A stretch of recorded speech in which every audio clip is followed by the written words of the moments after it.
There are some historical mysteries that may never be solved, from the date that Jesus was born to the identity of Jack the Ripper to the location of Cleopatra's tomb.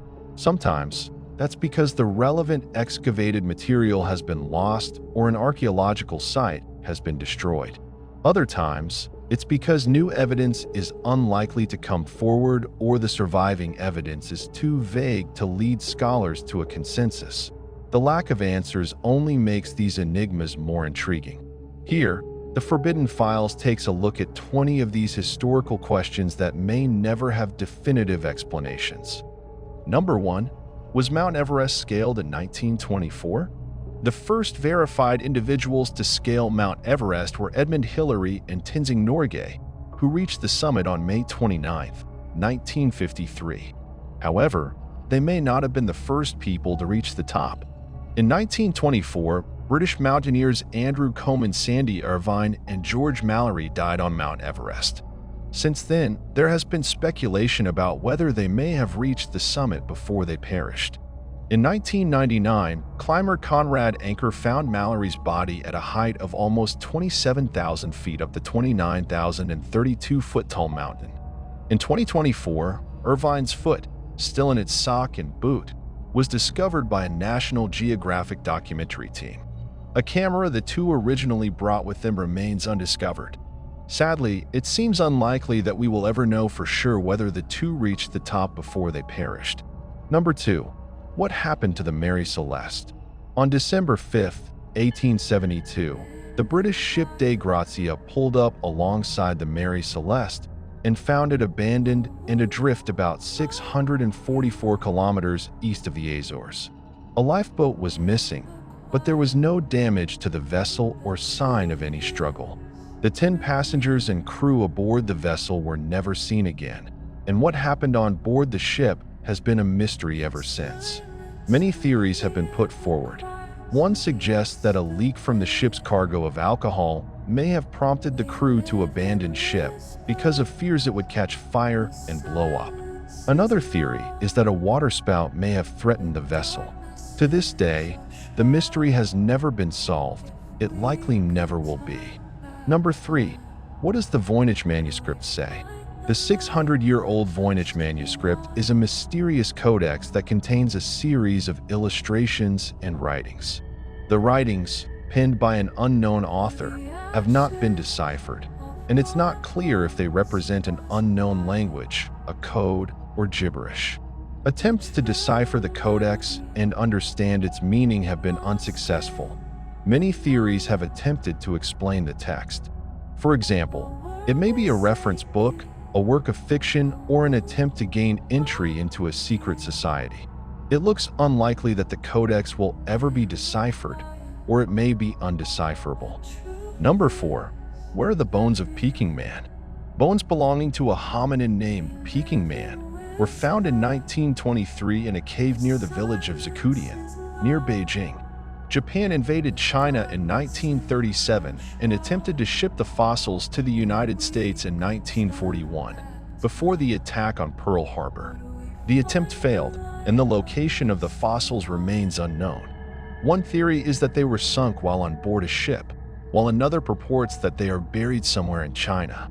While it appears unlikely that the fossils will be found, recent excavations of the caves near Zhoukoudian are turning up new tools related to Peking Man. Number 5. Was there a real King Arthur? The story of King Arthur has been told and retold numerous times over more than 1,000 years. Camelot, the Knights of the Round Table, the Wizard Merlin, and the Sword Excalibur are all famous parts of the Arthurian tales. However, if King Arthur did really exist, the reality was likely less magical. The earliest surviving accounts date to the 9th century and tell of a leader, perhaps not even a king, who fought several battles against the Saxons. Even the accuracy of these accounts is debatable. There are a number of sites in Britain that legends link to King Arthur, such as Tintagel, a coastal site that was supposedly King Arthur's home, but excavations have not confirmed whether Arthur ever lived there or even existed. Ultimately, it seems unlikely that scholars will ever know for sure whether there was a real King Arthur or whether the man was purely fictional. Number 6. What happened to the vanished colonists at Roanoke? On July 22, 1587, John White arrived to Roanoke Island with another 120 people along with him. A few months later, he sailed back to England, hoping to restock on badly needed supplies. But when he finally returned 3 years later, every last resident had vanished, the only clue to their potential whereabouts. The mysterious word Croton carved on a palisty and another Ciro carved on a tree. White assumed the residents had traveled to Croton Island, which is now called Hatteras Island. But a storm blew in and prevented White from reaching the island, and he never raised enough money for another search. Some documents suggest Chief Powhatan killed some of the colonists, but there's no archaeological evidence to back that up. Other theories propose the residents were attacked by the Spanish, or that the colonists simply died of natural causes. Whatever the case, the fate of the colonists is the biggest unsolved mystery in American history. William Kelso, Emeritus Director of Archaeology and Research at the Jamestown Rediscovery Foundation, previously told the Forbidden Files. Number 7. Where is Alexander the Great buried? By the age of 32, Alexander the Great had swept across Asia, conquering a region from the Balkans to Pakistan and ruling over the biggest empire in the ancient world. Then, in 323 BC, he died, and his empire fell like a house of cards. The ruler was felled by an illness in Babylon. Historical documents suggest one of his generals brought his body back to ancient Egypt 2 years later, and that his body was held in the city of Memphis while a tomb was built for him in Alexandria. However, no one knows exactly where that iconic tomb is located. Some have suggested it has sunk beneath the waves because it was built in the Palaces district that is now submerged. If that's the case, it may have been destroyed by millennia of both human and natural forces, experts previously told the Forbidden Files. Even if it were to be found, there would likely be few identifying marks proving the tomb belonged to Alexander. The ancient historians who described the building of the tomb left little physical description of it, so researchers may need an intact inscription to identify the tomb. Number 8. Where is William Kidd's treasure hidden? William Kidd, more commonly known as Captain Kidd, was an infamous Scottish privateer who sailed the seas in the late 1600s. He was commissioned to arrest pirates by the British government, but was ultimately hanged for piracy himself in 1701. Before his ignominious death, Kidd captured and plundered many ships. But the one that got him in hot water was the Quebec Merchant, a ship with an English captain sailing with French regulatory papers, known as passes, and carrying goods belonging to the nobleman of the Mughal Emperor's court in South Asia, Frederick Hanseland. An underwater archaeologist at Indiana University wrote in his book Captain Kidd's Lost Ship, The Wreck of the Quebec Merchant, University Press of Florida, 2019. This caused the British to brand Kidd as a pirate. When Kidd found out, he sailed to New York on another vessel in an attempt to clear his name. The Quebec Merchant was abandoned shortly after Kidd left, and its wreck was found in 2007. Kidd claimed he pilfered around 100,000 British pounds, around $20 million today, and buried it somewhere, offering to trade the location for his life, according to a letter he wrote to the British government, which is now in the British National Archives. The offer was refused, and he was executed. To his dying breath, Kidd argued he was a legitimate privateer who had only ever plundered targets approved by the Crown. But he was hung and his body covered with pitch and squeezed in an iron cage displayed over the Thames. Either way, none of this treasure has ever been recovered, and likely never will be. Number 9. Who was Jack the Ripper? In 1888, Jack the Ripper killed at least 5 women in London, mutilating their bodies. A number of letters, supposedly from the Ripper, were sent to police taunting officers' efforts to find the Ripper. Whether any of them were actually written by the Ripper is a matter of debate among scholars. The name Jack the Ripper comes from these letters. Needless to say, the Ripper was never found, and over the years, dozens of people have been brought up as possible candidates. In his 2012 book, Jack the Ripper, The Hand of a Woman, John Morris suggests that a woman named Lizzie Williams was the Ripper, although other Ripper experts cast doubt on it. It appears unlikely that the true identity of the Ripper will ever be known for sure. Number 10. Where is Jimmy Hoffa? The Teamster Union leader known for his involvement in organized crime disappeared in Oakland County, Michigan, on July 30, 1975, and was declared legally dead in 1982. The identity of his killers and the location of his body are ongoing mysteries. Police and forensic anthropologists have searched a number of sites in Detroit and Oakland County to no avail. One popular theory was that Hoffa's body was buried beneath Giants Stadium in New Jersey. However, this theory has been debunked. On October 25th and 26th, 2021, FBI agents visited a former landfill in New Jersey to conduct a site survey, according to the New York Times. The survey is a follow-up to a deathbed confession by a landfill worker claiming that people had charged he and his father with burying Hoffa's body in a steel barrel under the dump in 1975. The agents apparently didn't find the steel barrel. Nothing of evidentiary value was discovered during that search. Mara Schneider, an FBI spokeswoman in Detroit, said according to The Guardian in July 2022. While we do not currently anticipate any additional activity at the site, the FBI will continue to pursue any viable lead in our efforts to locate Mr. Hoffa. The identity of his killer is also unclear. Before his death in 2006, Richard the Iceman Kuklinski, a hitman, claimed to have killed Hoffa and dumped his body in a scrapyard, The Guardian reported. An author named Philip Carlo visited Kuklinski in prison before he died and wrote a book on Kuklinski's confessions. After the book came out, a number of police officers cast doubt on the confession in media interviews. As the years go by, it appears increasingly unlikely that Hoffa's remains will ever be found. Number 11. Where is Cleopatra's tomb?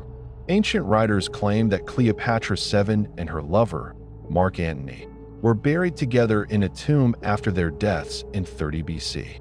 The writer Plutarch wrote that the tomb was located near a temple of Isis, an ancient Egyptian goddess, and was a lofty and beautiful monument containing treasures made of gold, silver, emeralds, pearls, ebony, and ivory. The location of the tomb remains a mystery. In 2010, Zahi Hawass, Egypt's former antiquities minister, conducted excavations at a site near Alexandria now called Taposiris Magna, which contains a number of tombs dating to the era when Cleopatra VII ruled Egypt. While many interesting archaeological discoveries were made, Cleopatra tomb was not among them, and there is no evidence that the tomb is located there, Hawass said. Archaeologists have noted that even if Cleopatra's tomb does survive to this day, it may be heavily plundered and unidentifiable. Number 12. Who killed JFK? This is one of the biggest mysteries in American history that will never be resolved to everyone's satisfaction. On November 22, 1963, President John F. Kennedy was shot in Dallas by Lee Harvey Oswald, although some speculate that he wasn't the only shooter. On November 24, 1963, before Oswald could stand trial, Oswald was fatally shot by nightclub owner Jack Ruby. Ruby died of lung cancer on January 3, 1967. The most widely accepted explanation is that Oswald killed JFK on his own and Ruby killed Oswald on his own volition. Ruby's stated motivation was to spare Jacqueline Kennedy the discomfiture of Oswald coming back to trial. However, there are still a significant number of professional and amateur historians who do not agree with this explanation, and since JFK's death has numerous alternative explanations. Given that significant new evidence is unlikely to appear, a firm consensus will probably never be reached. Number 13. Was Caesarion truly Caesar's son? In 47 BC, Cleopatra VII gave birth to a son named Caesarion, whom she claimed was the son of Julius Caesar. Cleopatra named Caesarion as co-ruler of Egypt in 44 BC, and surviving art depicts mother and son as co-rulers. However, whether the child was truly Caesar's son is uncertain. Caesar never acknowledged the child as his own. One of Caesar's friends, Gaius Appius, even wrote a pamphlet denying that Caesarion was Caesar's son. Cleopatra VII died by suicide after she and Mark Antony were defeated by Octavian in 30 BC, and Caesarion was killed not long after that. With no remains of Julius Caesar or Caesarion surviving, it is unlikely that scholars will ever be able to determine, with certainty, whether Caesar was truly Caesarion's father. Number 14. Is the Copper Scroll treasure real? In 1952, a copper scroll was found by archaeologists in a cave, along with other Dead Sea Scrolls, at the site of Qumran. As its name suggests, the writing was engraved onto a copper scroll. The scroll records a vast amount of hidden gold and silver treasure. The scroll dates back more than 1,900 years to a time when the Roman Empire controlled the Qumran area. There were a number of revolts against Roman rule at the time the scroll was written, and scientists have hypothesized that the treasure was hidden to prevent its capture by Roman forces. Whether the treasure is real, where exactly it was hidden, whether it was ever found, and whether it could still exist today are all mysteries that will likely never be solved. Number 15. Fate of the Ark of the Covenant. In 587 BC, a Babylonian army, under King Nebuchadnezzar II, conquered Jerusalem, sacking the city and destroying the First Temple, a building used by the Jewish people to worship God. The First Temple contained the Ark of the Covenant, which carried tablets recording the Ten Commandments. The fate of the Ark is unclear. Ancient sources indicate that the Ark was either carried back to Babylon or hidden before the city was captured. It's also possible that the Ark was destroyed during the city's sacking. In any event, the Ark's location is unknown. Since the disappearance, a number of stories and legends about the Ark's fate have been told. One story suggests the Ark eventually made its way to Ethiopia, where it is kept today. Another story says the Ark was divinely hidden and will not appear until a Messiah arrives. Number 16. When was Jesus born? While many Christians today celebrate December 25th as the birth of Jesus, he likely was not born on this day. The date December 25th may have been chosen because it's close in time to Saturnalia, a Roman festival that celebrated the god Saturn. The earliest records of December 25th being the birthday of Jesus date to the 4th century AD, more than 300 years after his birth. Another idea is that early Christians chose December 25th because it is 9 months to the day they viewed as Jesus' conception. Ancient records suggest that early Christians were never able to agree on a date when Jesus was born, and even today many Orthodox Christians celebrate Jesus' birthday as being on January 6 through 7. In the end, it is unlikely that the date of Jesus' birth will ever be known. In fact, even the precise year is not certain, although scholars generally agree that it was sometime around 4 BC. Number 17. Were the Hanging Gardens of Babylon real? Ancient writers describe a fantastic series of gardens constructed at the ancient city of Babylon in modern-day Iraq. Supposedly built by Nebuchadnezzar II, reigned circa 605 to 562 BC. The gardens impressed some ancient writers so much that they called the gardens a wonder of the world.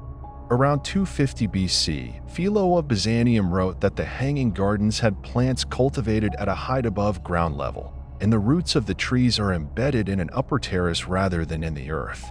So far, archaeologists who have excavated Babylon have been unable to find the remains of a garden that meets this description. This has left archaeologists with a question: did the Hanging Gardens really exist? In 2013, Stephanie Daly, a researcher at the University of Oxford, proposed in a book that the gardens were actually located at the Assyrian city of Nineveh. Over the past 2 decades, both Babylon and Nineveh have suffered damage from wars and looting, and it seems unlikely that this mystery will ever be fully solved. Number 18. Was there a real-life inspiration for Atlantis? Writing in the 4th century BC, the Greek philosopher Plato told a story of a land named Atlantis that existed in the Atlantic Ocean and supposedly conquered much of Europe and Africa in prehistoric times. In the story, the prehistoric Athenians strike back against Atlantis in a conflict that ends with Atlantis vanishing beneath the waves. While no serious scholar believes that this story is literally true, some have speculated that the legend could have been inspired, in part, by real events that happened in Greek history. One possibility is that the Minoan civilization, as it's now called, which flourished on the island of Crete until about 1400 BC, could have inspired the story of Atlantis. Although Crete is in the Mediterranean and not the Atlantic, Minoan settlements suffered considerable damage during the eruption of Thera, a volcano in Greece. Additionally, archaeologists found that the Minoans were eventually overcome or forced to join with a group of people called the Mycenaeans, who were based on mainland Greece. It's unlikely that this debate will ever be fully settled. Number 19. What was Jesus really like? The earliest surviving Gospels date to the 2nd century, almost 100 years after the life of Jesus. The lack of surviving 1st century texts about Jesus leave biblical scholars with a number of questions. When were the Gospels written? How many of the stories actually took place? What was Jesus like in real life? Archaeological investigations of Nazareth, Jesus' hometown, reveal more about the environment where he grew up. In recent years, scientists discovered a 1st century house that, centuries after Jesus' time, was venerated as being the house that Jesus grew up in, but whether it was actually Jesus' house is unknown. Although new research will provide more insight, scholars think it's unlikely they will ever fully know what Jesus was really like. However, in 2018, a researcher published an illustration of what Jesus may have looked like based on archaeological data and ancient texts that describe Jesus' contemporaries in Judea and Egypt. The researcher drew from imagery on ancient coins and Egyptian mummy paintings and found that Jesus likely had brown eyes, black hair, and olive brown skin. He may have been about 5 feet, 5 inches, 1.65 meters tall, which was the average for male adults based on skeletal remains in that era. Number 20. Where is the Holy Grail? The Holy Grail, the cup that Jesus drank from at his Last Supper with his disciples before his crucifixion, has never been found and almost certainly never will be. In fact, it wasn't until the Middle Ages that there was much interest in it, after those writing some of the King Arthur stories described the search for the Holy Grail as a quest that King Arthur and his knights took on. There are no serious scholarly attempts to find the Holy Grail, although it continues to be popular in fiction, being used as a plot device in films like the 1989 movie Indiana Jones and the Last Crusade, where it was used to heal Indiana Jones' father after he was shot by a Nazi collaborator. Thanks for watching. If you enjoyed unraveling these unsolved enigmas, make sure to like this video, subscribe for more hidden history and secrets, and comment which mystery blew your mind the most. Hit the notification bell so you never miss a deep dive into the unknown. Who knows, maybe one day we'll finally crack one of these mysteries or uncover new ones. Stay curious, and I'll see you in the next one.